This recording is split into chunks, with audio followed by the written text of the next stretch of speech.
Welcome back into the Rounding Third Baseball Podcast. I'm Nick. We have Harrison and Sean with us tonight. How we doing, fellas? What's up, boys? Baseball's back. Amen. Baseball is back. Opening day, real opening day on this side of the Pacific Oceans on Thursday. But more importantly, Nick, how are you doing? I feel like we don't talk about you enough. You know, it's fine. We don't have to talk about me because there's plenty more to talk about tonight. Yeah, we got some stuff to talk about. Yeah, so absolutely. All right, before we get going, make sure you follow and like us on Facebook. You can also subscribe on YouTube. You can also listen on Spotify and Apple Podcasts or wherever you get your podcasts. All right, so, I mean, if you're even remotely into the baseball world, you've obviously heard what has been going on with Shohei Ohtani, his interpreter, and all of this mess. So we'll start off with Ippei Mizuhara, who was Shohei's interpreter, who's saying that Shohei Ohtani has been backing his bets. So Shohei Ohtani says that $4.5 million is missing from his account, and Ippei is saying that Shohei was lending him the money to cover it, and then the story changes, and then the story changes again, and now we have a mess on our hands. So Shohei comes to the press conference today and just lays it out and says, I have never placed any bets with a bookie, and all this money was stolen from me. Yeah. So obviously we don't know the facts yet, and Ippei has lied before. As more and more like little details keep coming out, Ippei Mizuhara said that he attended UC Riverdale, and the school has no record of him being there. He also said on his resume that he worked for the Boston Red Sox. The Red Sox checked their records. There is no implications that say he worked for the Red Sox organization. So we have a compulsive liar here, possibly. And then is Ippei also lying about Shohei backing him so he doesn't have a grand larceny case on his hands? Like, we just don't know at this point. But to me, with a compulsive liar like that, I'm tending to lean a certain way. But what are your initial thoughts going in? Oh, go for it, Sean. No, you go. No, I'm going to buckle in. I want you to go. I don't know, man. It's hard. Like, we know so little. Like, what? I mean, everything that we know is conjecture. We have Shohei finally coming out and making a statement, so you get a little bit of Shohei's side. I don't know. I find it hard to believe. How do I want to say this? Like, I find it hard to believe that Shohei knew nothing about this. Like, I'm not saying that he was like the one kind of driving the bus and all that. Like, I don't know. I mean, that is going to be sorted out, I imagine, over the course of whatever investigation's about to happen. But I just find it hard to believe that he had no idea. Like, no idea.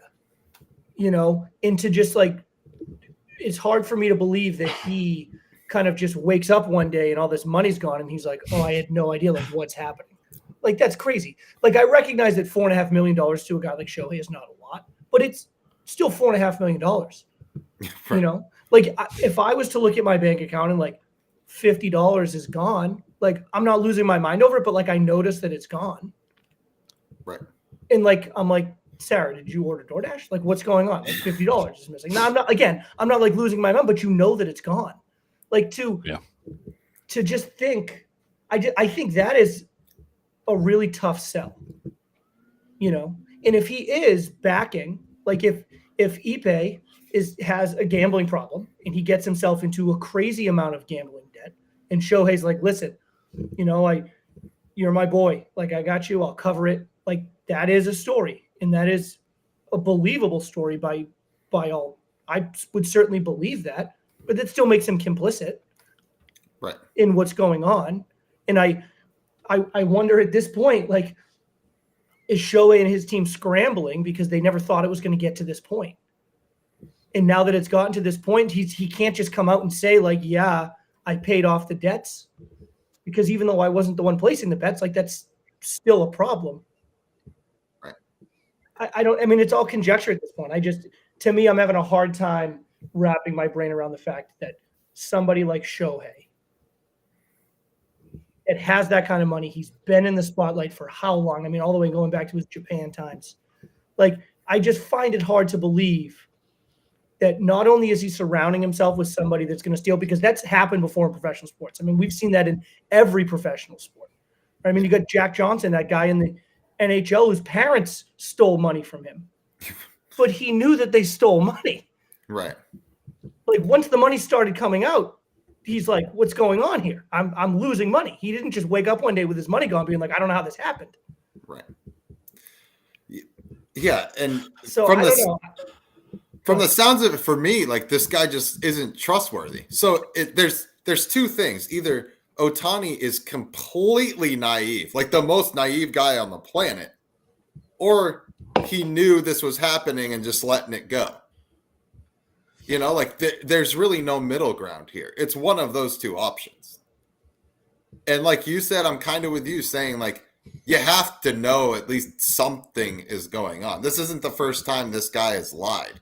So he's either a really bad judge of character. If this guy is supposedly your best friend and he has access to your bank accounts, that's an issue all in itself. But I don't know, man. He had to have known. I'm with you. Had to have known this was happening. Yeah, this whole thing paints Shohei as one of two things. He's either a compulsive gambler and he's got his buddy taking the fall for him, or he's absolutely out of touch or incompetent or something to allow people like this around him to just have $4.5 million disappear. To Sean's point, Shohei made $65 million last year. $4.5 million, maybe that's a rounding error in his bank account. I don't know. I don't know his whole financial picture, but that's enough freaking money that you think it would go. And not only that, but to wire in the sums he was wiring, those can't be approved by just freaking anybody. Like, that requires an account holder and a signature and a verification. Like, we do wires all the time, and anything more than like 50 grand requires a verbal confirmation along with signed documentation from the account holder. Like, you don't just like push the button and it goes. There's a lot that goes into that. So I think it paints him as either we have this golden boy image of Shohei Ohtani. He's tall and he's handsome and he's insanely athletic and he can do both things. He does everything. He's a superstar. And then behind the scenes, I think you've got a guy that's got stuff going on in his personal life that is maybe not savory, and maybe this guy's taking the fall for him. But if nothing else, he's at least on autopilot and has no idea what's going on around him. So it paints him as either a bad judge of character, incompetent, or both, to have those people around you. But a guy you're that close with, and if he had this problem, there's no way you didn't know he had the problem. Like, a degenerate gambler, a compulsive gambler shows signs. You don't hide it. Yeah, and like, you know, like you said, with as far as like the wiring information, right? Like it takes all sorts of kind of backstops before something like that is completed. If you were completely against this, if you were Shohei and your interpreter / friend / confidant, whatever, I'm not going to put words in the guy's mouth, but you know, the guy that's close to you is consistently doing this and you are dead set against it, you want nothing to do with it, why is he still your interpreter? Why didn't you get rid of him after, like, oh, fine, everyone deserves a second chance, fine. The second time he does it, why is he still around? 100% true. Like, there are a billion people out there that can be your interpreter. Well, I don't know about that, billion, but I mean, people would fight to get inside of Shohei Ohtani's circle, and yet this guy remained in it. And it's because there has to be more to the story. You don't, this stuff can't be happening around you. To your point, John, if he didn't know about it, he's stupid. Like, at a minimum, he's at least incompetent to have not realized it was going on. But if you knew this was going on, you still kept this guy close to you. Like, shame on you. You know, fool me once, shame on you. Fool me twice, shame on me. And that's where I go to being complicit. Yeah. You know, if this is continually happening and you're letting it happen and you're continuing to okay these transfers to happen to pay these off, I mean, at what point, I mean, you are now complicit in this person committing these acts. So did Shohei wire money? Is that what happened? He wired the money to Ipe? No, they were wiring money directly to the bookmaker. So apparently, according to the story, which of course, Sean and I had our tinfoil hats on the other night. We don't believe any of it, but according to the story, Ipe was placing bets and got himself way, way deep. So they were then sending wires from Ohtani's bank account, and ESPN actually reviewed there are wires from Shohei Ohtani with his name on the account to this bookmaker. So this whole thing happened when this bookmaker was running an illegal operation, and they got raided and shut down. And then as they began to scan what was happening there, they started to see wires from all over the place, and there were some with the name Ohtani on them that caught their eye. They dug deeper and tied it back to Shohei Ohtani, and that's how this whole thing kind of blew up on Ohtani, is that his name was found on wires. But he had wires going to this bookmaker out of his account that we have to believe he at least was aware were going out, because you can't be wiring $500,000 to $1 million with nobody knowing. Yeah. And then before the press conference today, as we're waiting for a time to see what time it comes out, and then it comes out that he's not going to allow cameras in there, and then somehow a camera still ended up in there. I don't exactly know how, but and then he just says that statement that it was all stolen. I'm with you guys. Like, you can't wire money with your name on it unless Ipe is also forging his signature. Which I guess true, but if that's the case though, like, what took Shohei so long? And I get, like, you have to be measured. Like, you can't just come out and start like yelling things to the media. Like, I get you have to make a measured statement, but what took so long? This has been days. Yeah. Like, how does it take days to just get together quickly with your attorneys and just be like, I need to make a statement that completely is me letting the world know that I'm innocent, that this money has been stolen? How does it take days to do that? Yeah. Like, at this point, it almost, the longer it takes to come out, it seems disingenuous. It seems like you're trying to craft a way to make yourself look better than you really do. Like, when it takes that long, it makes it seem like you're coming up with a carefully crafted statement that leaves parts that look bad out, and you're only going to leave the parts that make you look good, which just comes off as disingenuous. Yeah. So what's funny, and I'm trying to find what they explained it as, but this news came out, what is it now? A week ago or so now. And within 2 days, Shohei Ohtani had hired a crisis PR person. So before Ipe was fired, Shohei had hired a crisis PR firm to get involved, and had his attorneys working with them. This was 2 days before Ipe got canned. So this came out. Shohei knew it. The Dodgers knew it, and it took them 2 days to kind of put all their pieces in order. Then Ipe gets canned. The whole thing blows up. This entire situation has been orchestrated from minute one to try to keep him looking as clean as possible, because the Dodgers can't afford to have him go down for this. MLB can't afford to have him go down for this. And Shohei is not going to let himself go down for this, even if he was doing it. So everybody right now is working in concert to make him come out of this thing as clean as possible, so there's no doubt that he was not involved. So, but when you hire a PR firm before an attorney, that's, exactly what you're getting. This is all going to be, how do they whitewash this thing so we don't ever find out the real story, and he can try to keep as much of his golden boy image as he can, which I think this alone crushes a lot of that. But it tells you everything you need to know about the situation. They were from minute one trying to protect him rather than actually deal with the issue. If you're Ipe and you Shohei's involved, how are you not saying something though? Like, how are you not coming out and being like, yeah, it wasn't just me? Like, you think hush money? I'm sure there's. Hell yeah! I'm sure there's a couple of pennies in that for him. A couple of shekels for his troubles. This, and an hour before he got fired, he and Ohtani are in the dugout laughing. Like, yeah, I fully believe they're already talking about the plan. Dude, you're gonna take the fall. The check's gonna land here in a few months. You're gonna be good. Don't worry about it. I mean, this whole thing was freaking orchestrated. But more importantly, and we were talking about this the other night, this is a pattern for Ohtani of living this insanely private life. The guy got married, and none of his teammates knew he was seeing anybody. When the Angels players found out when the Angels players this came out, most Angels players' responses were, "We didn't know he had hobbies." On the road, he woke up, went to the ballpark, went to his room.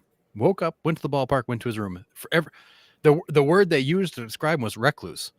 Like, the guy didn't go out, he didn't socialize, he didn't go anywhere, he didn't do anything, and he's been doing that for years. Most of the Angels guys, when they asked this question, they knew nothing about Ohtani.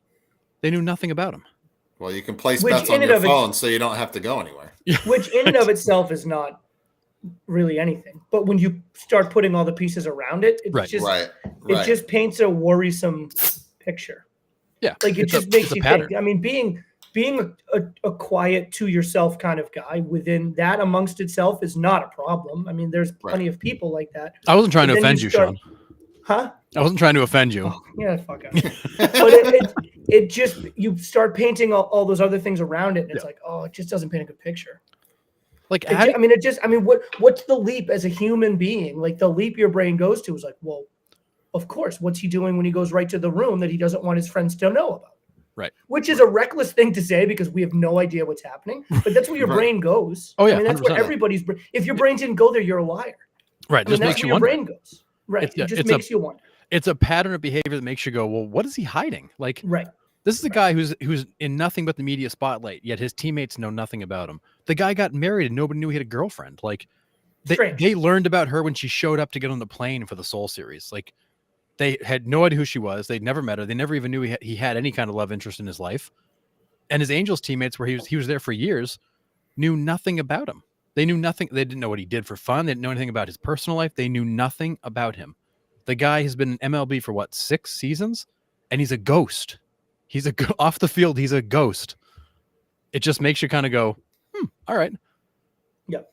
Maybe he's playing parlays in his hotel room all night. I mean, hell if I know, but it strange. Makes it a little bit. It just adds a layer to it. It's like there's just something that's a little off.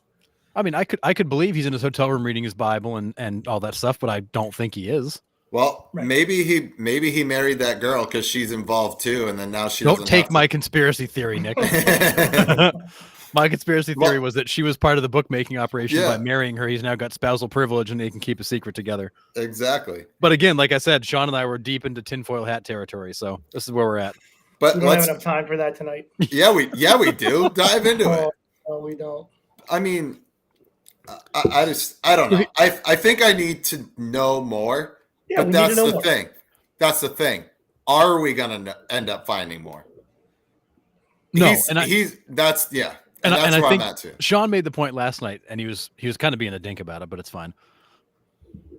I'm just kidding, Sean. I love you. You weren't being a dink about it. But no, Sean made the point that I wasn't getting, and it was basically along the lines of, it doesn't matter like what did or didn't happen. Somebody out there knows. People in his inner circle know who talks first, or how much is Shohei paying for silence? Because there is no way that the human beings in his inner circle, however many there are, we don't even know. Ippei was obviously one of them, and looks like he's taken the fall as the fall guy. But somebody knows, and somebody eventually is going to get bored and say something they shouldn't, and then this thing will unravel. But at some point, somebody is going to say something, or has to say something, or they're going to find out who else knows and go after them. Like, I feel like, are we ever going to get the truth? Probably not. They'll whitewash things as much as they can, but there are people that know what happened that hopefully they'll be able to get to and squeeze the information out of them, because I would love to know the actual story. I'd love to see this guy thrown out of baseball if he was betting on baseball. I'm assuming he's smart enough to not do that, but somebody knows, and somebody at some point may crack and say something. That was my next question to you. Does it change your opinion if he did place all of these bets and none of it was on a diamond sport like baseball and softball? Yeah, I was using the analogy of Michael Jordan. Michael Jordan was a degenerate gambler for most of his career. The dude bet on everything. And he racked up massive gambling debts, and it was very well publicized. He took a year out of the NBA to go play baseball. The belief was because the NBA said, you got to go. Like, we're going to have to suspend you if you don't go somewhere else. Right. So his baseball vacation was really to get away from a gambling suspension. But does it change my opinion of him? Well, it changes my perspective on him. He's still a great athlete and a great baseball player, but he's not the guy I thought he was. And granted, he's up on such a big pedestal now that it's almost unfair to put somebody there. You can never live up to that, but he's definitely not the guy that he's been portrayed as. And I think that'll affect his endorsements and likability to a certain category of person, but it doesn't change what it does in the baseball field. If you bet on baseball, all bets are off. He's dead to me. Yeah. And Pete Rose is smiling somewhere, hoping that's the case. Oh, no, so when I just to put a bow on it, when I was saying last night, I wasn't necessarily saying that there's a whole bunch of people in his inner circle. It's just think about the amount of people that are involved in an operation like that. Like it's Shohei, it's the translator, right? But think about the people that are okaying the transfer, the people that work at the banks, or the people that are accepting it on the other end back in Japan or wherever. I assume that's where the money was being sent. I mean, there's just a number of people that are not closely tied to, like, well, what do I care if Shohei blows up? Like, he's not my meal ticket. Like, right. Do you know what I mean? Yeah. Like, it'd be like there are just a number of people that are involved in that are on the fringes of it that have to know whether or not he knew. Yeah, there's financial advisors. And I was saying that going back that was my part about the Dodgers, because I was going at you guys pretty hard about it. Just sheds a new kind of light on the fact that the Dodgers came up with this kind of, almost, I wouldn't call it revolutionary by any means, but this new way of signing a massive ticket, but deferring a large chunk of it. And, if this thing comes out and Shohei looks really, really dirty and really, really bad, and they can prove it, I mean, he is likely voiding that contract. I mean, he's out of baseball. Yeah. They probably have an out for that contract. And because a whole chunk of that money is deferred, does that give the Dodgers the option are they getting out of this with essentially a financial slap on the wrist? Like, they're on the hook for what, $100 million or whatever, instead of the $800 million that they signed him for? I mean, is this a chess move by the Dodgers? Did they see something like this maybe potentially coming down the pike and saying, you know what, we're going to hedge our bets here, and if nothing comes up with it, then we get him for cheap and we pay him in the back end, and if this does come up, then we dodged a bullet? Because that was my way of saying, I just don't believe that a team like the Dodgers, or any team, but in this case the Dodgers, who are going to invest close to $1 billion into one person, are not doing everything they can to turn over every rock. And I mean talk to every person they can talk to. Look at every piece of paper they can look at. I mean, that's $1 billion investment, man. Right. Like, that's not something you spend a long weekend investigating and looking into. I mean, you're hiring teams of private investigators. You're hiring teams of former detectives in whatever to go look into this guy. That's $1 billion investment. So I just think there had to have been somebody out there that maybe they haven't talked to the authorities yet, or maybe but I have to imagine the Dodgers knew something was up. It just, to me, it sheds a new light on their crazy idea of signing a huge ticket and deferring a large chunk of that money. And like, not just a large chunk of it either, like 680 million of the 700. Like, right. I mean, but you know what I'm saying, though. Yeah. Like, Absolutely. It's I mean, when we saw it, I mean, we were all like, what is up with that? What a genius loophole, yada, yada. And I'm just saying now, it just sheds a new light on it. It's like, well, maybe they did know something. It could or maybe they suspected something. Maybe they were hedging their bets. No? Too soon? I said that earlier. I just said that earlier. Oh, sorry, I missed that. I just said hedging their bets. Crap. Although I didn't do it on purpose. So I mean, this could be even more of a genius move on the Dodgers' part, if you think about it. If it does end up coming back and biting Shohei, like, sure.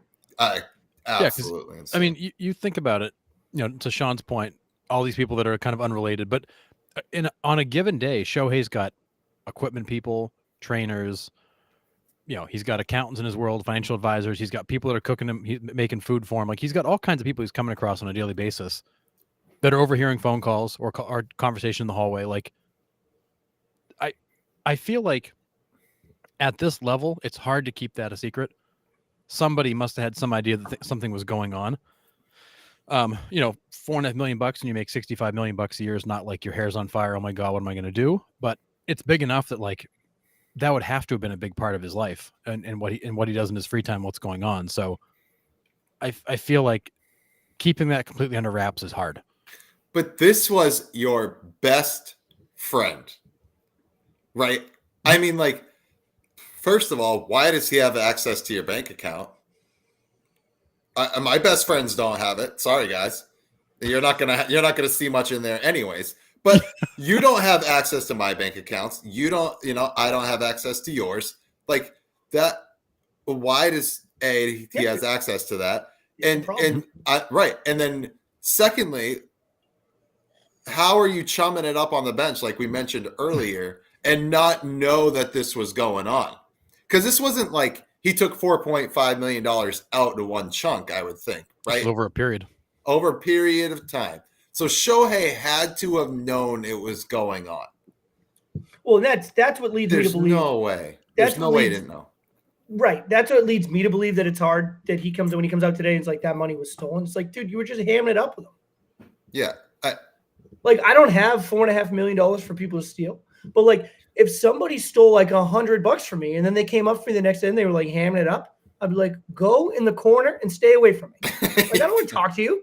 Right. You know what I mean? Like if you just, I don't know. I just, that's such a bizarre way to act towards somebody that you were going to come out like 2 days later and say stole $4.5 million from me. I just thought that was very bizarre. Yeah. For me, the kind of the nail in the coffin for Ohtani was really the second day. Day one, Ippei comes out. Yeah, we did this. Shohei covered me. He wired the money, blah, blah, blah. The next day, oh no, Shohei knew nothing about it.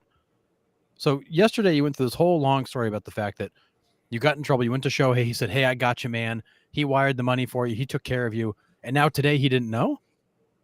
Is that because the PR people told you forgot? Is this like the Roger Clemens I misremembered? Like it's almost like Ippei thought he was doing Ohtani a solid by being like, I'm the one that plays the bets. All he did was cover them. Yeah. And then someone came up after and they're like, hey, asshole, he's still complicit. And then Ippei was like, well, actually, never mind. He never did that. Like it's almost like he tried to do his buddy a solid. They were like, dude, you're just making it worse. Yeah, he tried to take the fall, but by having Shohei involved at all, it was worse. So to me, when you follow the pattern of events, right there out of the gate, immediately, okay, nothing about this smells right. Shohei knew. And then this whole joke about it's stolen, but they don't want to press charges and turn him over, but now they're going to, and this whole thing is such a big freaking sham. And they're just going to whitewash it to try to protect him because they can't afford to lose him. But I am hopeful that we get the story, at least something close to the story, to understand what exactly did happen. And like I said, if you bet on baseball, all bets are off. They should throw him out immediately. Like it's do not pass go, not collect $200. Pack your shit, get out. Yeah. If he didn't bet on baseball, then he's just a degenerate gambler. And okay, he's like a lot of athletes who need that competitive high and they bet too much. Yeah, and good on the PR firm. I think it's a smart move to get a PR firm. I don't think it actually makes you look squeaky clean, but it's a good move. And I think that they're telling him, let's muddy these waters as much as we can. We're going to throw dirt and we're going to point fingers and we're going to muddy this as much as we can. And the general public doesn't have the attention span to pay attention to this story for 2 months straight. So something else in baseball is going to happen in the next month that's going to become a new headline. The investigation is going to happen. The findings are going to get released. And as long as the findings don't say that, like, we have Shohei on camera handing over money, I really don't think much is going to come of this, which is unfortunate.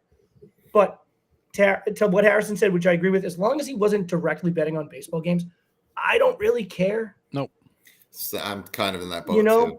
I mean, if you're betting on F1 races, like, whatever, man. More power to you, man. Yeah, I mean, that's like it's kind of like a crazy thing to be like covering your boy. But like, if you're not betting on baseball and you're not like, kind of going right at the integrity of the games that you're actively playing in, whatever. Yeah. I do hate the argument because this is all, obviously going to come up is the whole Pete Rose, betting on baseball shit argument that's resurfacing because, this is the closest thing we've had since Pete Rose, and everyone's like, well, he should be in the Hall of Fame, which I think he should. But I mean, he is in the Hall of Fame just without a plaque. Right. But I mean, he's sitting there through this whole thing like, oh, please, let's go, but. Well, he's waiting for the loophole when they don't ban him so he can say, wait, what about me? Right. And that's what I was going to say was just kind of like, he's definitely waiting and he's anticipating this all, but I think that's a completely separate thing. We need to wait until this all blows over and see what we got as a result before we even bring that discussion back in. But, you know, of course, general public like they are, they just jump in with both feet without knowing everything. And they're like, oh, Pete Rose in the Hall of Fame right now because Shohei's going to get off scotch-free. So it's just like, okay, like dial it back, wait a few minutes. Let's just see what happens here. Right. And then we can see what happens with Pete Rose down the road. But yeah, I mean, are we going to get all the details? Hell no. We're never going to get We're not going to get the whole story. And like you said, Sean, they're just going to muddy it until something else happens and everyone forgets about it. Because, you know, they're like, how many ADHD kids does it take to screw in a light bulb? Want to ride bikes? They're like, that's what the general public is. Like, that's why I think that's why it's a smart move to hire a PR guy. Yeah. I mean, it's I clear. I don't think it makes you look very good, but at the end of the day, do you care more about looking good on the first day or looking good on the 100th day when everybody seems to forget all about it and you're back to starring in commercials and you're back to signing your contract extension with New Balance and people are kind of like, oh yeah, remember that couple years ago thing with Shohei? Like, what came about that? And people are like, I can't really remember. He liked scratch tickets, right? No big deal, whatever. Yeah, right. I mean, that's kind of what they're banking on here, and that's gonna happen unless like he is caught red-handed, so to speak. Yeah, it's the fact that baseball. Even if it comes out that Shohei placed a couple of parlays on an NFL game, I really don't think much is going to happen. Nope. The only thing that could really destroy Shohei right now is if it comes out that he was betting actively on games, baseball games. Yeah, games or backing them. Or backing them. Yeah, sure. Right. Well, I say that the same way, but yes, I agree. Yeah, or backing them. Yeah, because if Ipe placed the bets, which they're claiming he did, and it's Shohei's money that he's backing, and he was placing them on baseball games, which they claim that he didn't. Right, it's the exact same thing for sure. But it's wild. But to me, it's the fact that 2 days before the news broke, you hired a crisis PR firm and got them involved before your attorneys even stepped out and made a statement. Said immediately you knew you were in a world of hurt and needed somebody to come in and spin this puppy. Yeah, and I think that's where all the outrage is coming from. Is what you said earlier was the change of story from day one to day two. Like it was just what Ipe did. Like thought he was doing his boy a solid, and then was like, "Whoa, shit, I messed it all up." Yeah, I got you, man. Oh wait, no, I don't. Yeah, backtrack. And I think that's where all the outrage is from us, the casual fans. You know, like. Yeah, it makes you look really, really guilty. The whole situation just stinks. Like it doesn't look good. It stinks. His hands are clearly in it somehow. He wants to pretend like they're not. And and part of it is that I think we're all tired of this holier than thou thing with Shohei and the fact that MLB has a picture of him on their Facebook page like every 13 minutes. Like we're tired of it. We're tired of just having Shohei driven into our brains every minute of every day. So there's part of that of like you want to see this guy on the top of the mountain fall because you're tired of hearing about him. Mm-hmm. But at the same time, like that's also the persona he wants. And clearly if you're not that guy, you don't deserve that persona. So at some point you've got to reconcile that. And this is not pretty for him. But the other thing I think that it gets missed in all this is the fact that here the Dodgers are coming off their opening series where Yamamoto stunk. That was a big blow to them to open the season. They split with the Padres, which to them was like a loss, not winning both games. Yamamoto was terrible. Shohei has these headlines break before the season starts. That Dodgers team is living in a really bad week of a weekly news cycle right now, about to open the season. This team, with all the expectations they have on them, now granted they're a veteran team, so I'm sure they can handle this better than like the Cincinnati Reds could, but this is the last thing this team needs is this media circus around them again to start the season. You didn't want Bauer back because you didn't want the media circus. So you got Ohtani, and now you got a media circus. Yeah. And these players are being asked questions at their lockers about Shohei, and they don't want to talk about Shohei. They want to talk about the game. They don't talk about getting ready for the season. This is a huge distraction in that clubhouse. Yeah. Now, it's a veteran team that can probably handle it, but this is not what the Dodgers need to get the season started with the expectations through the roof. And that's going to wear on them. This is going to be this is going to be a slog of an April for them if this doesn't die soon. Yeah. Dave Roberts did come out and say that it hasn't impacted the clubhouse yet. Well, because the front office told him to say that. I don't think that guy has a thought by himself. Exactly. I was just gonna say that. I mean, the front office tells him what pitch to throw, what inning, who to pitch. Like, I don't think Dave Roberts goes to the massive bathroom without puppet. permission from somebody in the front office. So It's facts. I'm just saying.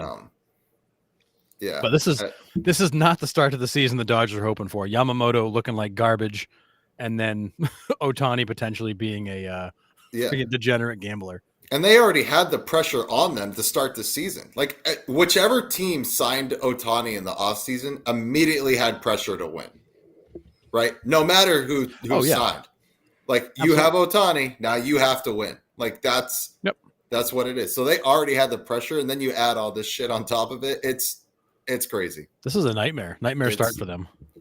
Absolutely insane. I am chuckling, though, because with the veteran presence on that team and the superstars they still have, like I could see this just be like a fuck them all year. And the Dodgers go out and win like 120 games. We riled up the Dodgers now.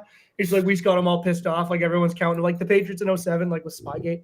It's like they just ran the table. Yeah. It's either going to divide them up because the guys are going to be like, I'm tired of talking about this guy. Like, can we play some baseball? Or it's going to be like, you know what? Bring it. We're going to go every night and pound on people so that you can't help but talk about how good we are. Mm-hmm. Yeah. I don't know. It's crazy. It's going to be interesting to see what comes out of all these investigations because the IRS is in on it too. I saw, right? Oh yeah. IRS is in on it. Because now you're getting into the potential for losses and gains and where they reported and that kind of movement of money. Their ears perk right up. They're never going to miss that opportunity. Hell no. No. They never miss that opportunity. But at the same time, and now you're getting into international money movement because you're wiring, through Japan back to the States, and now you're getting into things like wire fraud, and now you might even get friggin' Homeland Security involved because of the amount of money moving between countries. Like, he's going to have a lot of freaking government agencies up his butt for a while. 4.5 million yen is what, like $10? Like, what are we even talking about? Oh, the rate on that, I think it's 100 to 1. So is that truly what the rate is? Yeah, it used to be. It was usually 100 to 1. Yeah. Okay. For a while, there was like 130 to 1. Dang. That's crazy. So, I don't know. Do you guys have... Right, 151 to 1 now. That's dollars per yen or yen per 151 yen to $1. Used to be like 130, 135. That's a lot of yen. Yeah. That's... Yeah, 4.5 million times 150. Jesus. Man, oh man. The yen's barely worth the paper it's printed on, but that's a whole different topic. All right. Do you guys have anything to add before we jump into our season preview? I mean, I think it's going to be a lot of wait and see to see if details leak out. And then the details that do leak out, take them with a grain of salt. 100%. Right. Consider the sources. Where are we getting the information from? Try to piece it all together. I mean, this is going to be a while, man. Like this is going to be a while. We need a Mitchell Report 2.0 here. But even that took a long time to finally wrap up. This is going to take a long time. Yeah, absolutely. Yeah. All right. Agreed. All right. So we'll leave that mess behind us and we'll jump into our season preview where we're going to pick our division winners, our wild card winners, and World Series picks. And then we'll get into our preseason picks for awards. So we will start in the AL East. Who wins the AL East? Baltimore. So Sean's going with Baltimore. I'm going with the O's too. I until the Garrett Cole thing, I would have taken the Yankees, but I think that's going to cost them a few games, and the Orioles will just clip them. Listen, I think people are ripe for the Orioles to take a step back. I don't know. They didn't get worse. No, I mean, the Baseball Prospectus Pacoda standings have Baltimore winning 86 games this year. Which is bizarre. I don't buy it. They got better. They got better. They added a certified stud in Corbin Burns. Yeah. I mean, they got all these young kids that look like they're going to make consistent night in and night out impacts. I don't see how a team like that is largely the same from last year added a guy like Burns. We don't know what John Means is going to be, where he's going to fit, but it's still a legitimate left-handed arm. Like, I just don't see how they take that experience from last year and don't get better from it. Right. I think it's hard to repeat 100-win seasons. It's hard. Sure. Baseball has so much parity in the game itself that it's hard to go back-to-back 100-win seasons. They are young. That helps with the stamina piece. They can, maintain winning streaks longer. I agree. Even with Cole going down, I'm still going with the Yankees. Do you think the winner of the AL East is a 100-game winner? I don't know if they reach 100 games. So it could still be Baltimore then. It still could be. But because your whole point was like, I don't see them going back-to-back 100 wins, but right, they could win 94 and still win the division. Absolutely, but it's still going to be really tough for them to do it because they are inexperienced. But you're right, everything you said, like you get Corbin, get Corbin Burns, you're gonna see Holiday up at some point. Adley Rushman and Gunnar Henderson, all those guys, but I am going to go with the Yankees because I think Soto hits 80 and 200 this year because he might. That line drive porch in right field is going to be Soto's friend, dude. If you're sitting in the right field bleachers this year at Yankee Stadium, watch out because there's going to be some lasers hit into those bleachers there. Yep. I'm thinking Soto hits close to 50 home runs. Like, no joke. He could really do some damage there. And then if, I'm kind of banking on Cole coming back after that, 2.5, 3 months mid-season. And I'm banking a lot on Carlos Rodon coming back and pitching like the Rodon that we've seen before. Yeah. And then Stroman also helps that pitching staff. So I'm leaning more towards the Yankees there. I hate that I have to pick them, but I don't believe in the Blue Jays. No. The Rays are always there. But I don't think they quite have enough, especially with Shane McClanahan out the entire season. I don't think the Rays have enough to get to the top of the division. So I do laugh though, because for the past 7 years, the Rays just roll out of bed and win 90. Like they just find a way to make it close in August. So, or they just don't lose. They don't lose in the month of April for some reason. Yeah, I'm with you though. I don't think the Rays have enough, but it's gonna be funny when we look up at the end of the year and they have 88 wins, and it's like. They got 10 games left. It's like, these motherfuckers are going to hit 90 again. yeah. They just roll out of bed and win 90 games. Yeah. It's automatic. So I absolutely hate that I'm picking the Yankees there, and it doesn't mean that I don't believe in the Orioles because I can't wait to watch them. And I think they'll be successful, but I think it's Yankees there. No, I think you look at the Yankees top to bottom, it's a better roster than the Orioles. I mean, and I say that realizing that most of those guys are going to miss half the friggin' season. Right. So you look at that roster, and it's definitely stronger all around. I mean, you look at that outfield. Judge, Soto, Verdugo, Trent Grisham is your fourth. Osvaldo Cabrera is going to find some playing time.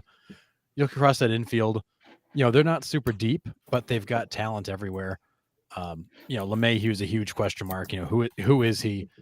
The pitching staff is good, but you've got Cortez, who was a mess last year. Rodon, you haven't seen now in a little while. Clark Schmidt, high upside. Stroman, again, every other year with him. So it's who else is slated to come back mid-year is the Martian.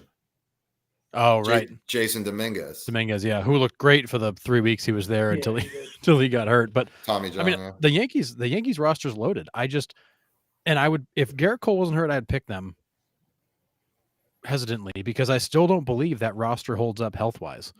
Yeah, they've just got too many questions. I think Soto goes bananas at Yankee Stadium, has probably the best season of his career, no doubt. Do you get more than 120 games at a Judge? I don't know. Verdugo is a great, consistent guy for them. What do you get out of Stanton? What do you get out of Rizzo? What do you get out of LeMahieu? Like, there's too many guys to look at and go, man, if they stay together, it's gonna be great. I think how many games do you get out of them? I think it's a huge motivator for Aaron Judge to stay on the field with Juan Soto hitting in front of him. Oh my God. How much fun is that going to be? Like, that lineup is going to mash. Well, and that's what I'm saying. If I have Juan Mash. Soto hitting in front of me right now, like with my baseball ability at this moment at 40 years old, dude, I'm going to see pitches to hit.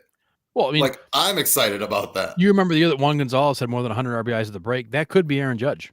Yeah. He's going to have guys on base all the time, Yep. nonstop. Yeah.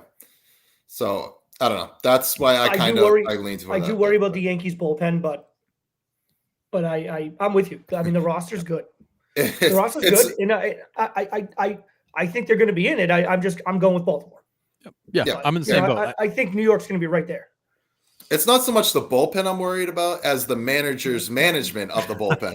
I'm glad I didn't say it. But wow, I'm surprised Nick beat you to it, Sean. I was waiting for it. But I put that one right over the middle for him. Oh yeah, that was a meatball. Kind of like that one. Was it at camp that you got a meatball? Yeah. It's coming right to my window right now.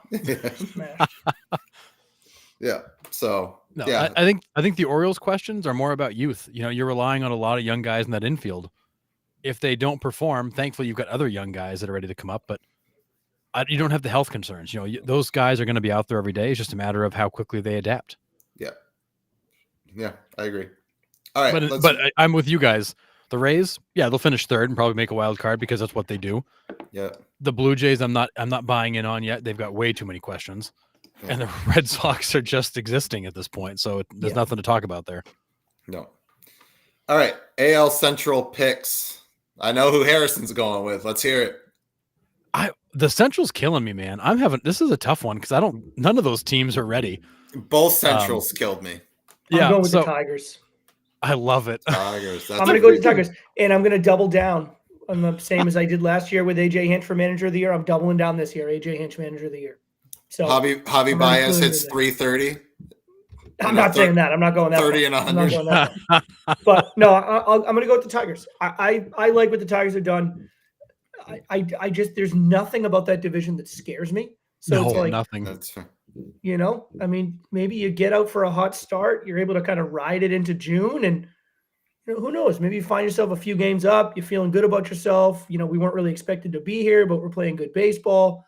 You know, we're getting some contributions from, the young guys. Riley Green stays healthy. Who knows? I mean, it's a long Flaherty. shot. But there's nobody in that division I feel good about. No. I actually put all 5 teams in a hat and just pulled one. So there's that. So Harrison, who do you got? I mean, my brain says it's going to be the Twins because the Twins got worse losing Sonny Gray, and that lineup's still good enough to get by. To Sean's point, the NL West is a gauntlet.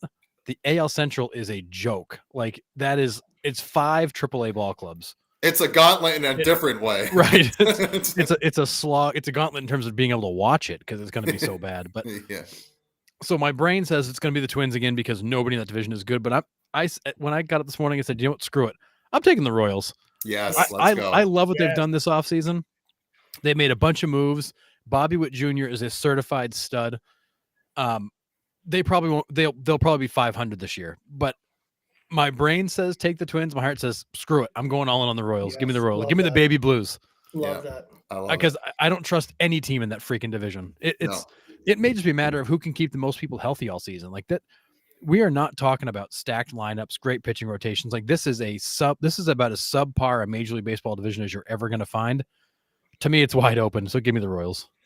Yeah. I was juggling back and forth between the Guardians and the Twins. Guardians just because Jose Ramirez is there. You have Andres Jimenez. Love Ramirez. They do have some guys in that lineup that Bieber are might be healthy guys. For once. Right. Banking a lot on that. But I have to go with the Twins because it's the Twins until it's not. Cop out. It is a cop out. You hear that? It is a cop out. But it's the right pick. They are still the best team on paper. Yeah, and I mean, I just can't do it. It was hard for me to do it too, but Royce Lewis is the real deal. That kid is disgusting. Oh, he's so good. If you get 3 months out of Byron Buxton, you're already better than last year. It's sad. That's all you're hoping for, but I get you. Yeah. but you have Edouard Julian. That kid's ridiculous. He's a machine. Yeah, I mean, they still have Max Kepler. They still have a lineup that And can put Rocco up runs. Baldelli is a phenomenal manager. Yes, It's good. so I'm It's going. good. I'm going with the Twins. Yep. So, all right, AL West. I mean, It's the Astros it's the until it's same not. thing. I mean, it's got to be, right? I hate it. I was beating that the Rangers drum all year, and it worked out until like the last week of the season. Yeah. And then it was still the Houston Astros. For Christ's sake. Yeah. I mean, how is it not Houston? Yeah, it's Houston till it's not. I mean, at this point, I want to say Seattle too. Yeah. MLB ranked them the best I'll rotation. say Seattle. They I'll say ranked Seattle. them. They ranked them the best rotation in the baseball. right rotation. now. That I'll say rotation's Seattle. nasty. I'll go different, and I'll say Seattle. All right. Because I think George Kirby is going to have a Cy Young caliber season. I don't think he's going to win it. I think George Kirby's going to have a fantastic year. I have them. George Kirby a top 3 Cy Young candidate this year. Yeah, I do too. He's a stud. He's so good. So I will say screw it. I will go with Seattle. Attaboy. Okay. I'm taking the safe pick in the NL West because I went crazy in the Central. Yeah. AL West versus Central. Yeah. I'm taking the Astros there. I tried to come up with a reason not to pick them, and I'm like, I just can't. No, I hear you. I just hear can't. I hear you. Yeah. They're still so good. All right. AL wild cards. I have the Yankees and the Astros. You need one more. Oh yeah, and this 3-1 is screwing me up. Yankees, Astros, Rangers. Okay. I got the Yankees, Rays, Rangers. Oh, I got the Orioles, Blue Jays, and Royals. Oh, I love that for you. I do. I love that too. I love that for you. Yeah, I can get behind that. Yep. So that's where I have your Royals, Harrison. I thought I'd throw them in there. So, buddy, 2 of your wild cards are going to be out of it in July. which ones? The Orioles and Blue Jays? No, Blue Jays and Royals. No way. No way. Okay. All right. The Royals are going to win the division. They're going to be in the wild card. They're going to pull a Cincinnati Reds and be there close to the end. I feel. I want it. I'll tell you what, Sean. I'll bet you $4.5 million of Shohei's money on it. Deal. Is it too soon for that? Deal. Yeah. He doesn't watch his money closely. Right. Apparently, anybody can wire it out of his account. I mean, I'm probably gonna. I should have put an AL West team in there, but I didn't. I put 2 AL East teams, and then whatever, man. Do what you feel. Yeah, that's what I felt. Do what you feel.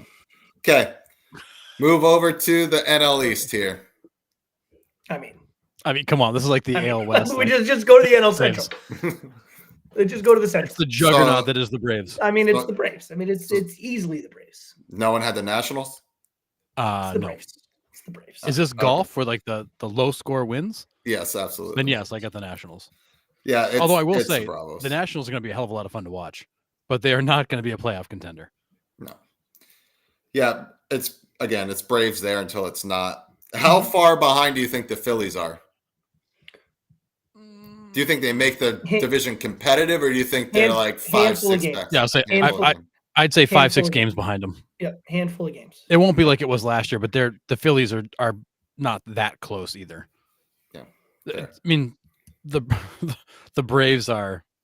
It wasn't for the Dodgers, it would be a runaway for the Braves. That they just keep getting better. I mean, hell, they took the Red Sox trash and Chris Sale. He looks like a Cy Young candidate this spring. I mean, I don't know, man. There's something in the water in Atlanta. I don't know, but something they do down there works.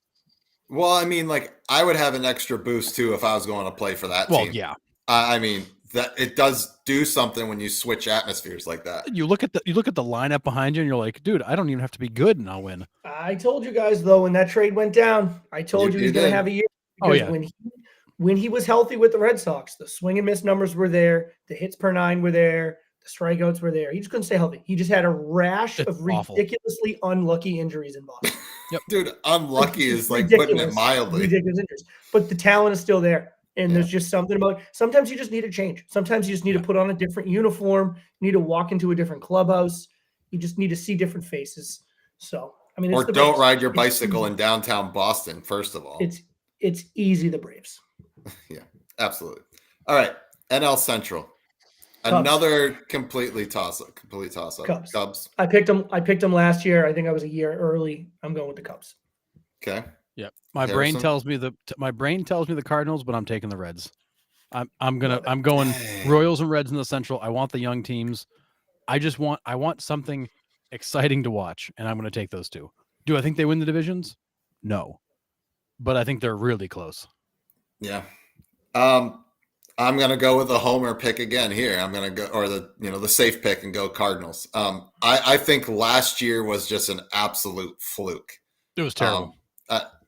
I don't know what happened to them. It was weird. Their offense is way, way too good to be in the basement like they were. I don't understand it. You add Sonny Gray to that. Yes, he's hurt right now, but you add Sonny Gray to that rotation. I think it's the Cardinals in the Central. You got Nolan Gorman and Jordan Walker with another year of experience under the belt. Yeah, Tommy Edman, Goldschmidt, right. Arenado. Goldschmidt and Arenado were still pretty good last time I checked. Contreras.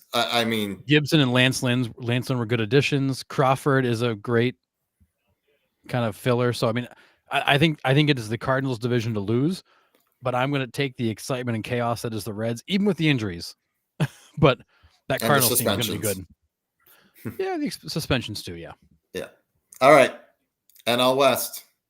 Rockies. Yes. Love that pick for you. That was my pick, Sean. How do you? This is another formality, right? Right. It's the Dodgers till it's not. The Dodgers. It's been the Dodgers since like 2015, right? Like, are we still talking about this? It's the Dodgers. And I got you, Morgan. I picked the Cubs, buddy. I don't know if you heard me, but I picked the Cubs. Just tuned in. Ban Ohtani for life. That's the precedent, and the Cubs win the Central. We're right on the same page, Morgan. Yep, I had the Cubs. Didn't miss a beat. I'm glad he hasn't watched for an hour and he knows exactly where we are. Yep. All right. And the Cubs have that pitcher. We keep forgetting his name. That's pretty good. That lefty. Yeah, he's not even the top 100. I don't think. Right. Jason something, right? Jason Metal, or I can't quite remember. But all right. All right. So NL wildcards. Who do you got? Sorry, I have the Dodgers too. Yeah. We just assumed that. Sorry, Nick. We had already moved on. I kind of figured. NL wildcards. So my division winners are Braves, Reds, Dodgers. My wild card is Phillies, Giants, D-backs. My wild cards are exactly the same, except for D-backs, Phillies, Giants. Order matters.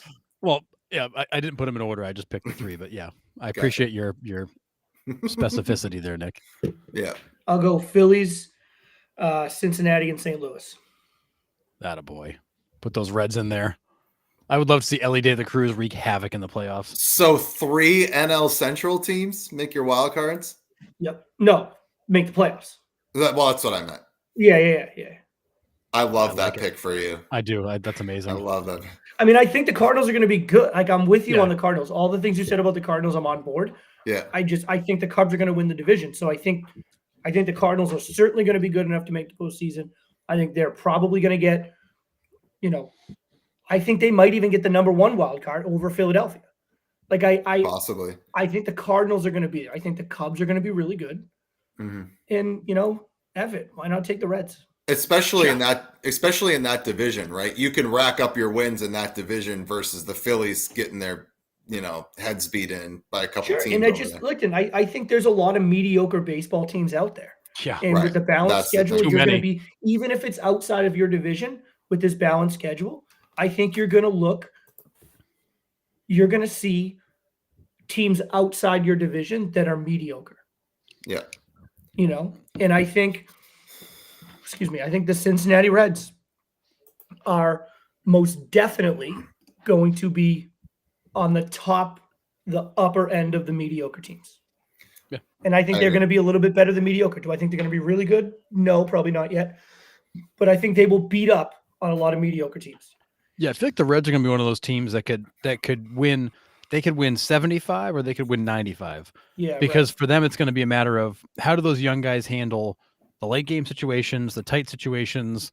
How many stupid mistakes do they make because they're young and inexperienced? Like, if they can get some bounces to go their way, and just play baseball, they could be a absolute force to be reckoned with. But they're gonna make the dumb young player mistakes, and that's what you get. And to Morgan's point, the Pirates with O'Neal Cruz back for a whole season, they're not going to be a joke. They're not just. Are they a great team? No, but they've got a decent pitching staff. I mean, I saw them. I think ESPN rated their pitching staff in the top 10. They've got a decent pitching staff, and they've got some guys that can hit. I mean, they're another team that's going to be kind of boom and bust. Well, I mean, that was the Pirates story last year. They completely boomed in the first 3 months, and then May, and then you just I think the loss of O'Neal Cruz eventually caught up. Guys just couldn't fill that hole. You need that guy that can solidify things. And O'Neal Cruz, 7 home runs and 49 at bats this spring training. Now, granted, probably 3 of those hit on guys that are going to be bagging groceries and doesn't matter. They're all rockets. In 2 weeks, but they're missiles. They were all rockets. He looks so good. Absolutely crazy. All right. We are now going to move on to our preseason award picks. So MVP, Cy Young, Rookie of the Year, Manager of the Year. Those are the 4 we're going to pick. So your AL MVP is who? I got Kyle Tucker. I got Bobby Witt Jr. It's also a good pick. I think Kyle Tucker's going to have an unreal year in Houston. Unreal year. My choices were Witt and Tucker. Well, those are my 2 guys that I was tossed up between. I can't pick one, but I'm going with Witt. I'm going with Juan Soto. I mean, that's totally fair. And I think when I last looked, but that's fair. He is like the odds-on favorite to win it. Am I supposed to not pick who I think is going to win? No. I think he's the odds-on favorite to win it. I think he's going to have a monster year. I just see that 301 porch in right field, and I see his line drive swing, and I'm like, this is he's not gonna good. Get jammed and hit balls out. Like it's not going to be right. Yeah. Morgan says Adley Rutschman. I like that pick. I mean, Rutschman, I think is a really good pick too. He was on my list, my short list. Yep. Yeah. I love everything. Another comment in the chat, go Reds, agree about the mistakes. Pirates are going to be good. Yeah. That NL Central is not great. It's going to be a hell of a lot of fun to watch though. Because there's so much, the NL West is loaded with all the experienced star power. The NL Central is loaded with a ton of young talent. Yeah. No, AL Central we were talking about Justin Steele. Yeah, we were giving Morgan a hard time because Morgan's a big Cubs fan, and we did a thing last year. We did our top 100, Nick. On our 100 show. And he started the All-Star game for the National League, and we left him off our list. Nick missed it. I missed it. I completely blanked on Justin Steele.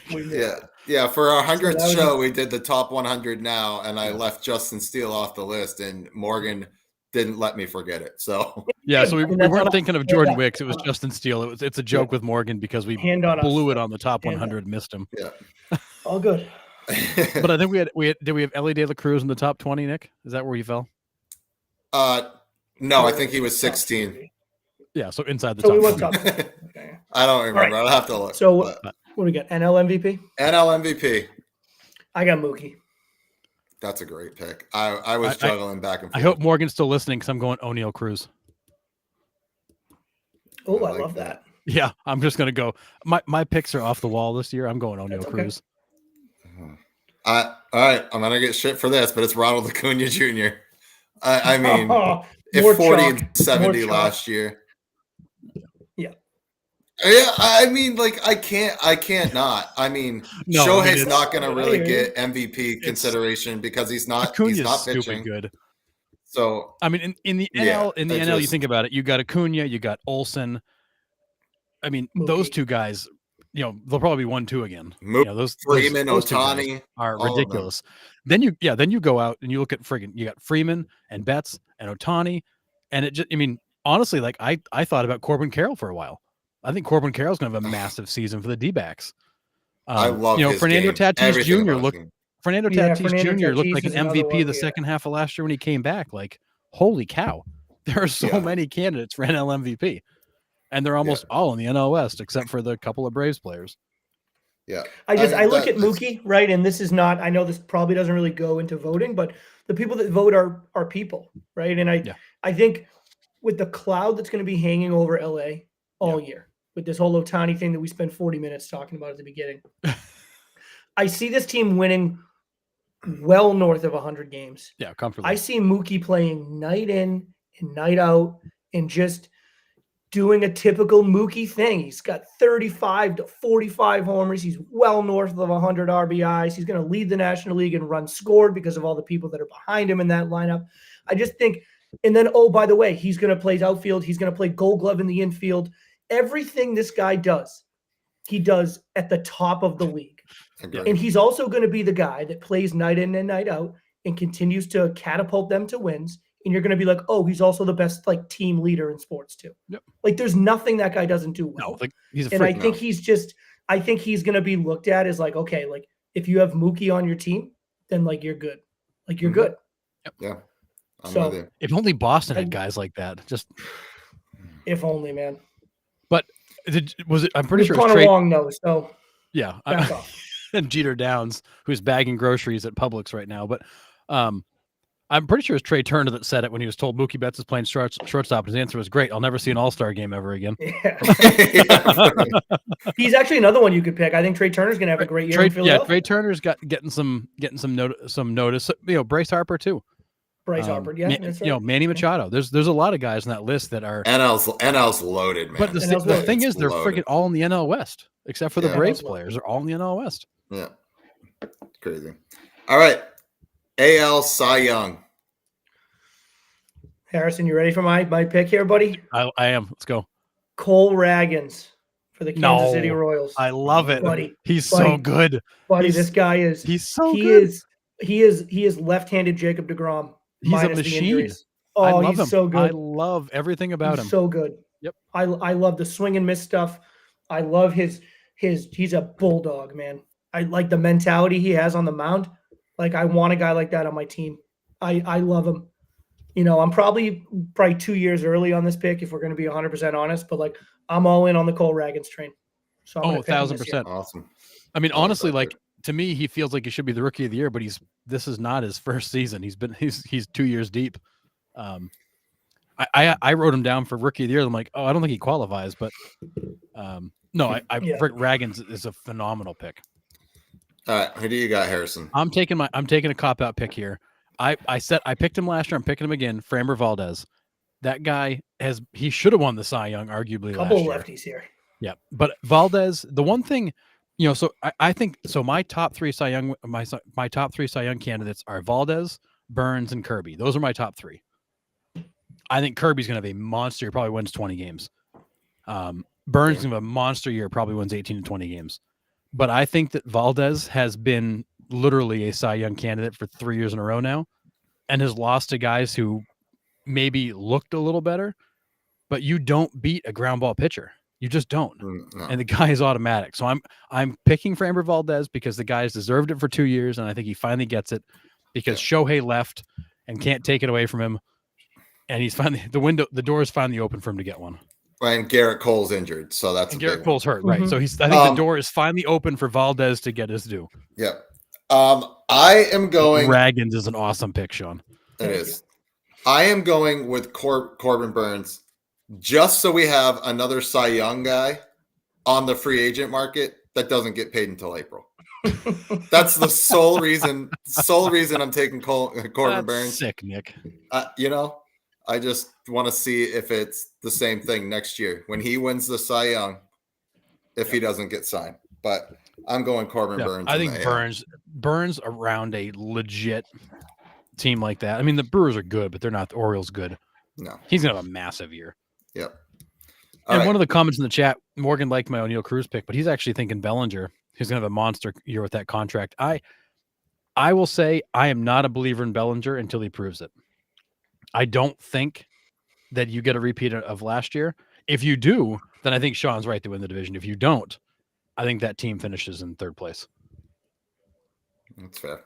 Fair. I'm a Bellinger guy, though. I'm with Morgan. I don't know if he quite rises up with the competition he's going to have in the National League for MVP. I don't know if he gets to the MVP discussion level. So loaded. But I think he has a good year. I think he backs up what he did last year. I think he is just a mainstay in the middle of that lineup. I think he's a problem for pitchers.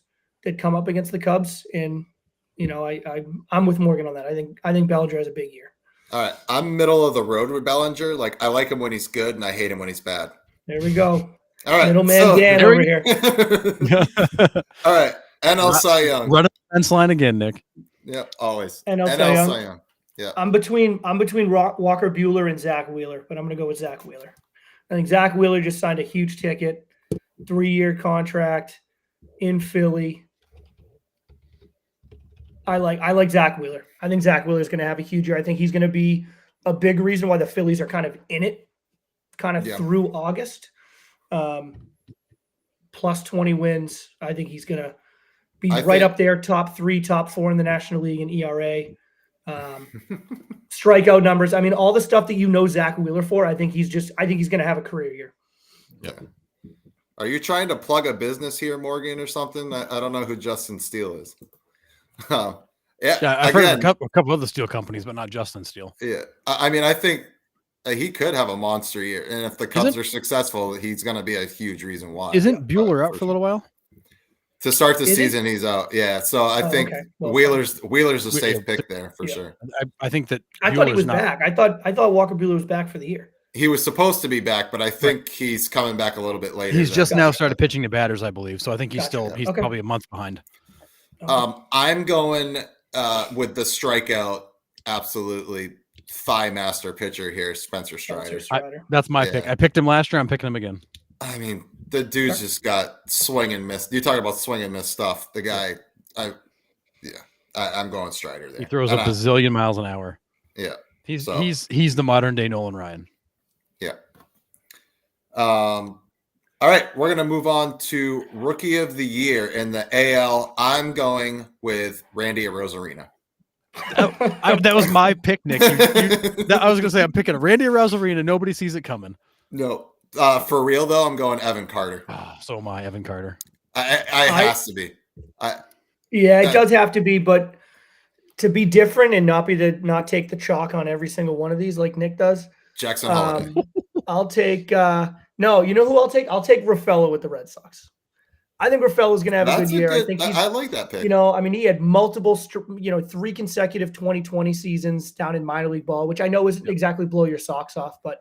I think he's going to come up and he's going to be a big part of what the Red Sox do. And I don't think the Red Sox are going to be in this. This is not my plug that the Red Sox are going to miraculously win a division or anything, but the offense is going to be there. I don't think the offense is going to be much trouble for the Red Sox. I don't think they're going to struggle to score runs.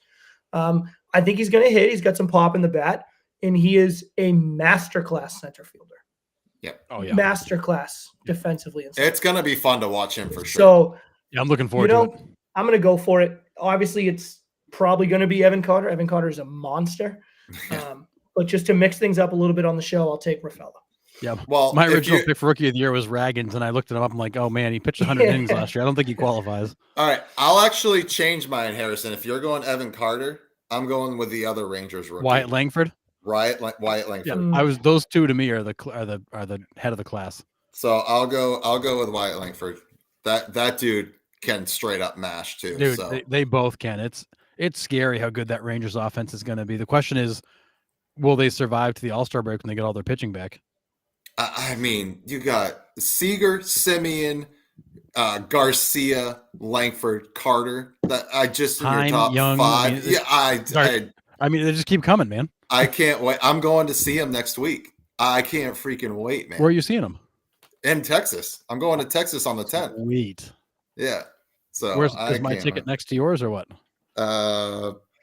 Sure. Anyways, Thanks for the heads up, Nick. NL Rookie of the Year. I got Mason Wynn in St. Louis. Oh, good pick. I like that one. That was a good pick. I'm gonna take Young Ho Lee because I was a huge fan of him coming into the league, and I'm taking him. I hate taking these guys who are not really rookies in the sense because they played pro ball somewhere else, but I think that dude hits 300 plus and scores 100 runs. He's going to be a force in San Francisco. Yeah.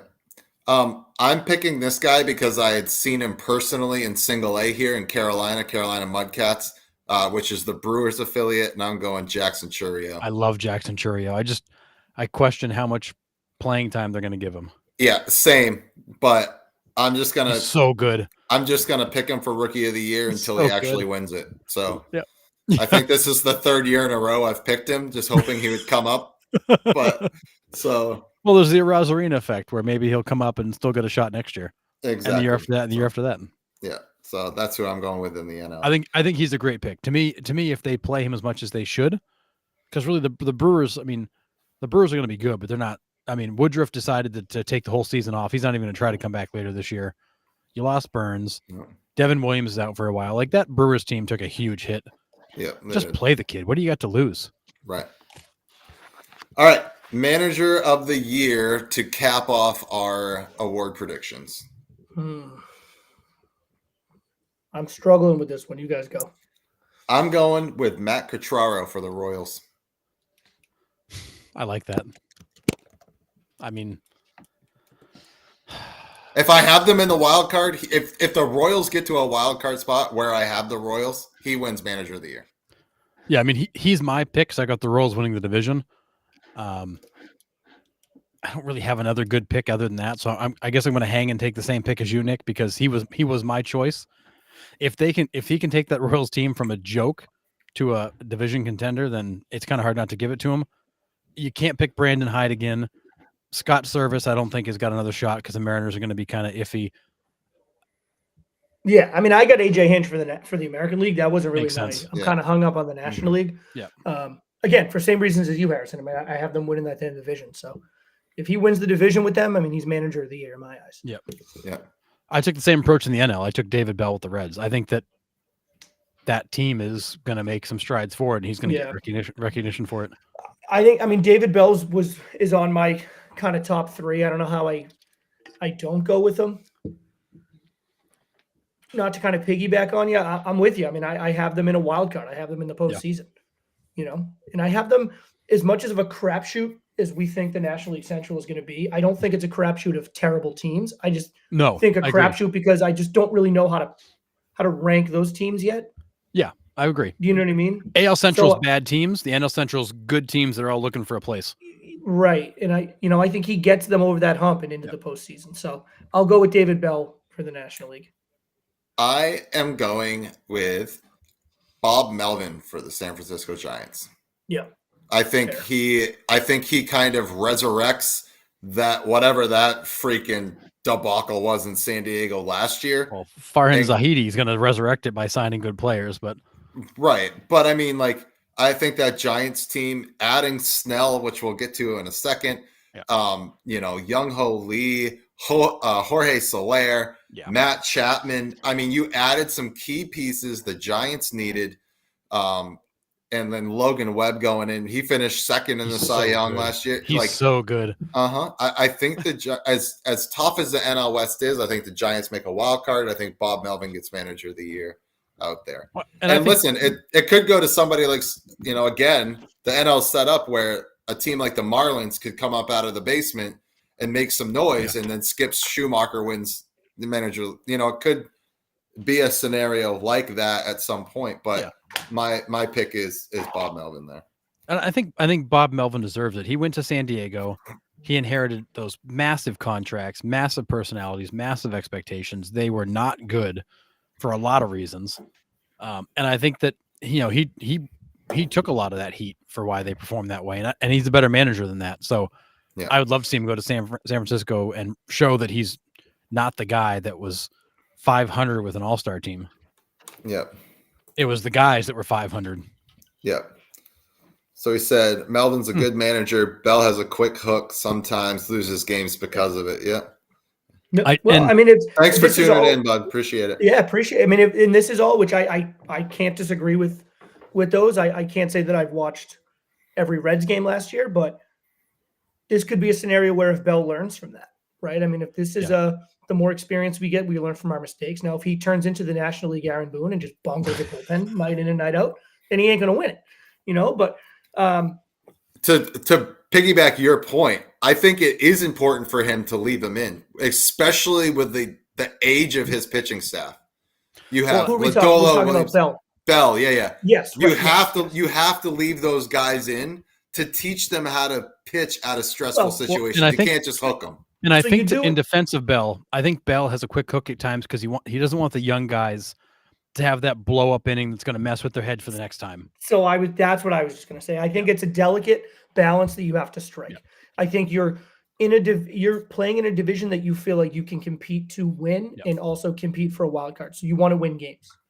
You want to continue to build up the confidence of these young kids, but you also don't want to do, the Chase Wright thing that the Yankees did. They left him in for 4 straight solo bombs, and we never heard from the guy ever again. Yeah, right? Ruined him. Like you have to kind of strike that delicate balance. And I'm not saying I have all the answers, but I think that's a really challenging thing when you have a staff full of young guys. Yeah, that's a fair point. You don't have a Max Scherzer that's on the staff that can take these guys aside at the end of the game and kind of talk them through it and be like, keep their confidence up. I mean, this is all young dudes, young dudes. It is. And so they're all going through this together. And he's a young manager. He's going through it to get it's a tough situation. Yeah. I get it. And who knows? I mean, maybe if he didn't have that such quick hook last year, maybe they win a couple of the games that they lost and they're, a few games better. They're fighting for a wild card. I mean, who knows? But I think it does help that they have a big anchor in the back of their bullpen and Alexis Diaz. No question. Yeah, no question. Yeah, but again, he's making decisions in the 6th and 7th inning. He's got Diaz a couple innings out, so it's not as simple as just bring in the stopper. And I agree with Sean. He and I are thinking the same way. I think David Bell's got to walk a tightrope here, where you want to give these guys the chance to extend a little bit and learn, but you can't afford to let them have that blow up inning that then affects them going into their next start. So you've got to kind of manage for today and next start, because you do not want those guys bringing a bad inning into their next start. So he's got to walk a tightrope. I think he's done a pretty good job overall. I've watched a couple games where I think he had the hook too early, and it may or may not have cost him a game. But I think for him, it's easier to err on the side of pull them early than leave them out to dry. Because Chase Wright's the best example. They hung him out there and completely ruined his career. He never came back from that. But I would say, and this is going to be my final point on it, 4 straight solo jobs don't happen all that often. But it was early in the game. But that shouldn't ruin your career. It should. Right? That's where the manager needs to know what kind of mental makeup this pitcher has. And this is where, like, with David Bell working with these guys more and more. Yeah. And he gets to know them, not just how they pitch, but it's, what kind of mentality do they have? Like, what do they look like when they're having an off day? Can they battle through an off day? Or is this a Pedro when he's having an off day? He's going to tell you to go F yourself. I'm going back out there and figuring it out. Yeah. Or is this a guy that's when he's having an off day, you need to yank him. You need to go let him hit the showers. He needs time by himself to figure this out. Yep. And that's okay. There are some guys like that. Yep. But you got to figure out which guys are which. And that just takes time. Yeah. You need a body of work. Yeah. It just takes time to figure out kind of the mental makeup of these guys. Yeah, and I do think David Bell's had what he's done great is he's taken a lot of young players that he's been getting to know and been able to merge them together onto it, into a roster, into a lineup, into a pitching rotation that makes sense. But to your point, Sean, it takes time to understand these players enough to know exactly how they slot in, how they fit, what they can handle, what they can't handle, what's a good day, what's a bad day, and then how they respond. Because there are some guys, there was nobody better bouncing back from a bad start than Pedro Martinez. If he gave up 3 runs last start, you knew he was going 7 shutout innings the next start, because he was not going to do it twice. You just wanted him. You're like, can he pitch tomorrow? Let's just get it. Let's just let him pitch tomorrow, because he's going to do really well next time out, and just throw him tomorrow. Yeah, for sure. So there's a lot of that too. It's getting to know these guys and understanding, when you can and can't push them. Yep. All right. Some quick news to end the show here. Obviously we talked about him, but Blake Snell finally signs with the Giants. 2 years. Was it 33 million per? 62 total, 31 each year. 31 million per. So even less than he wanted on a 2-year deal, but he finally took one. But he got the annual value about what he wanted, give or take a couple million. Like, he was seeking 33. I think that's where I got that number, and he got 30. Yeah, he wanted 2 years, 66. He got 2 years, 62. I mean, good for him. I lose roughly that much in my bank account, and I don't know where it goes. So it's not that big. We call that the Shohei Ohtani effect when you get $4 million less. It's not that much money, guys. It went to the DraftKings parlay, Sean. Let's be honest. It's not that much money. All right. Dodgers and Padres opening series in Korea. MLB's like, let's grow the game, but let's black out the game in California so nobody can watch it. God. Great job. Okay. Just to kind of go over those games, the Dodgers should be 0-2 if it wasn't for Jake Cronenworth's glove at first base. That was brutal. It wasn't even brutal. a hard ground ball. It was like a two hopper that goes through his webbing.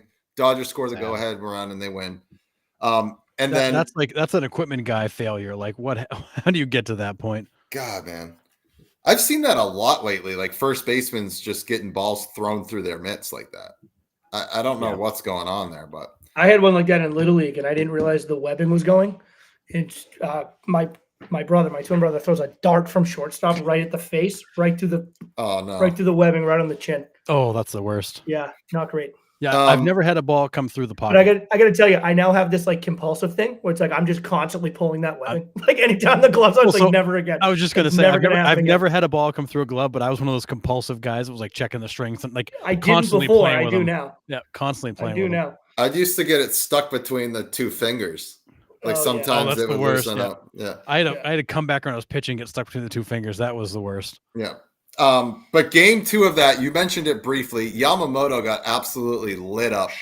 One inning, 5 runs, a million hits. And it just was not. It was like, I think I posted it. I was like, "Welcome to the MLB," because those are the lineups you're going to see. You're not going to get a day off from the Diamondbacks, the Giants. Hell, even the Rockies have a decent lineup. That was the Padres, who were likely your 4th place finisher in the NL West. Like that's not exactly a juggernaut, right? But what I said to you guys in the text thread was, you watch the hits he gave up. It was on looping splitters and fastballs that were on the corners, but his velocity was like 94, 95. He got Cronenworth killed him on a 92 mile per hour fastball. I don't see an out pitch in his arsenal. Like his splitter was not impressive. It was not sharp. The fastball is good, but it's straight as an arrow. And unless you're going to throw 100 plus, that's going to get hit. Like I saw that. I watched a lot of what he did in that one inning of work. It wasn't good. Like, and even the outs he got, it's a lot of balls that were hit pretty hard. Like it was not impressive. Yeah. I mean, I'm not ready to kind of lose my lunch yet. I mean, it's one start, we'll see. I mean, you make an adjustment, maybe it was just a bad day. I mean, it's a tough day to have a bad day. Don't get me wrong. But, if this becomes a problem well into April, it's like, okay, this is a problem. It's one start. No, but I think the concern Dodgers fans have is he's coming off an 8.38 ERA this spring where minor leaguers were hitting him pretty hard. So, I think a lot of people are like, oh, well, the season will start, he'll be fine. And then you have that, you're like, oh, crap. Like, fair. Do we have a problem? Yeah. That's fair. I have a hard time putting any kind of stock, particularly pitching, in spring training. I agree. I mean, who knows what? I mean, they're told to go out there for 2 innings straight and just work on them one pitch. Yeah.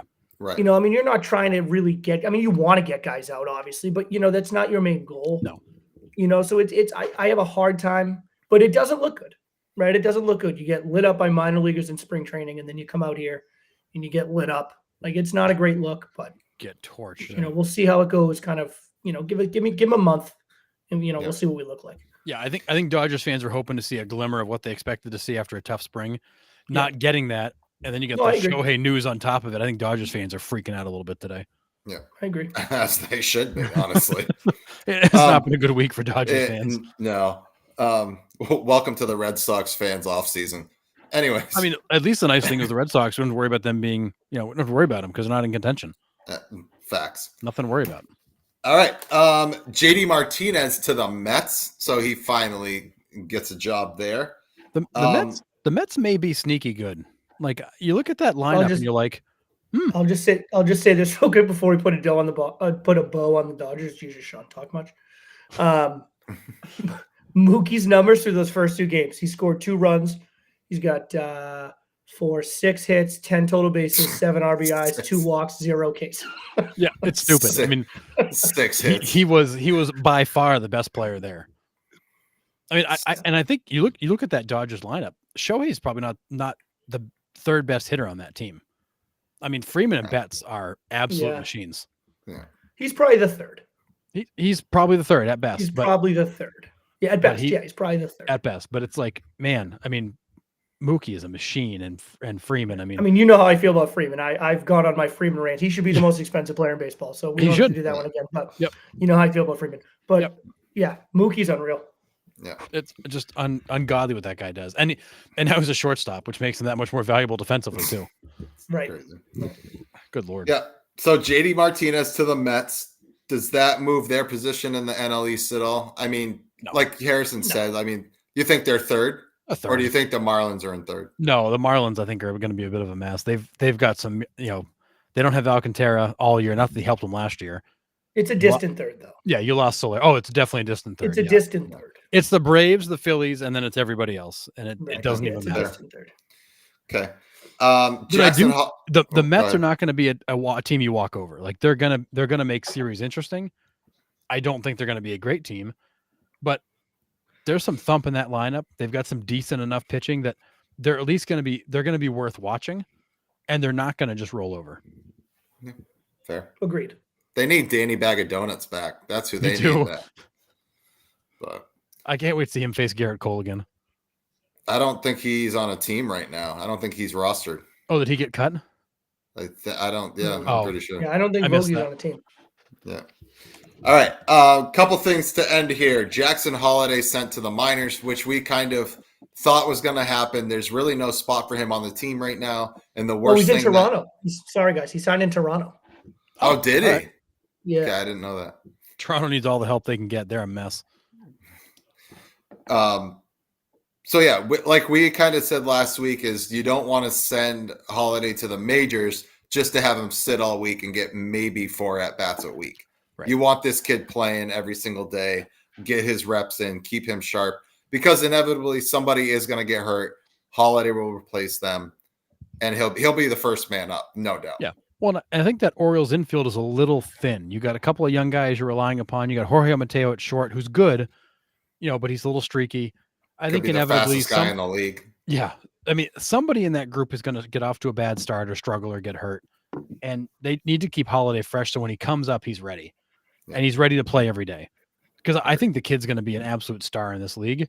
But you've got time with him. You don't have to rush him up there now. Let him get his feet underneath him. Let the season start. Let it play out, and then find the right spot for him when it comes. Yeah. And then, like I said earlier, when I changed my Rookie of the Year pick, Wyatt Langford did make the Rangers roster, so he will be up with the Rangers to start the season. He had a great spring. Holy cow! Yeah, He and hit then everything. And then today, the Colorado Rockies extended Ezekiel Tovar 7 years, $63.5 million. So good choice. Yeah, this is a good young player.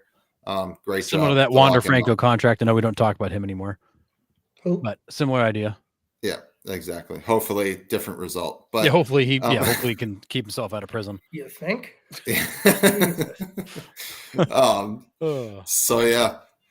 Anything else to add tonight before we wrap her up? I mean, a lot of crazy info and a lot of preseason picks there. Yeah, but the only thing I'll add is that the purchase of the Orioles goes to a vote with the owners here next week, and it's expected to be a slam dunk. So that ownership change will happen probably in April or May, and the Orioles are now going to have an owner with even deeper pockets, and they're going to be around for a while. He actually just passed away this week. Oh, did he? Did Angelos? Yeah, he pass? He passed away this week. I didn't see that. Yeah. They've been waiting. The outlook wasn't good. Yeah, March 23rd. So when was that? Oh, 2 days ago. 2 days ago, yeah. Yeah, the outlook wasn't good. So yeah. So yeah. But you're gonna have an owner kind of like Cohen, who's a fan with billions of dollars, and he's gonna want to win, and he's gonna want to win bad. So we made the comment, I think, a couple weeks ago about the fact, with the Orioles eventually can't re-sign all these guys. Well, maybe they can. Yep. Because they might be able to. Rubenstein is loaded, and the investor group is loaded. Well, bring it. I'm all for the Orioles being at the top of the They're league. going to be around for a while. Yeah. All right. Anything else? That's it. All right. So obviously we're just going to keep our ear to the ground with all this Ohtani stuff going on. And, we'll put it out on the Facebook page if we hear anything. Yeah. So who knows what's going to come of that, but, keep your eyes peeled, ears peeled, all of that stuff. And real quick. So Okay. according what I'm reading right now is Jordan Montgomery has long-term offers from multiple teams on the table right now. He's expected to pick one this week. long-term deals. Long-term deals. Dang. So Well, apparently he has Red long-term Sox deals in are front of out. him, and he's going to pick one this week. They're saying the Yankees and Red Sox are believed to be the favorites to land him. Orioles and D-backs are also in the mix. You're so negative, bro. When was the last time they did a long-term deal? Like Chris Sale doesn't work. That's the only term that kind of deters me from the Red Sox signing him, because I've never heard Red Sox sign a long-term deal other than Rafael Devers. That's the only reason why I was like, I don't see him coming to the Sox, but I hope he does. Don't get me wrong. So rumors are Yankees, Red Sox, Orioles, D-backs all have long-term offers on the table to Montgomery. He's thinking them over. He's supposed to pick one this week, and he'll report to extended spring training with somebody and be ready to go here by the end of April. Do you know who I'm really hoping for, though?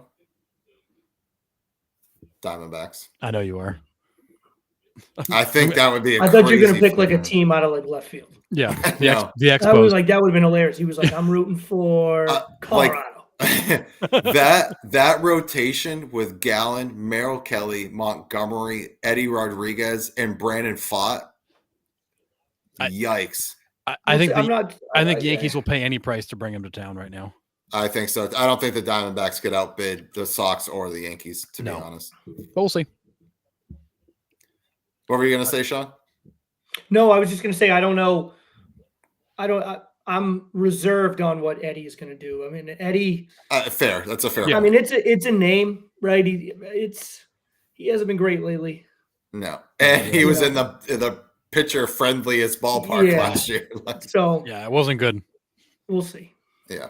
No, I'm with you there, but I mean, I would love to see him recapture a little bit, because I was always an Eddie fan when he was here. Me too. I think he nibbles a little bit too much, but I do like the way he pitches. He does. He pitches. He generally, I wish he would attack hitters a little bit more, but I do like his stuff, and I think he's got some big game cojones, I mean, he kind of, your team goes on a losing streak, you feel kind of good about Eddie getting in there, maybe putting a stop to the bleed. Guy won 19 games in Boston. He can do it.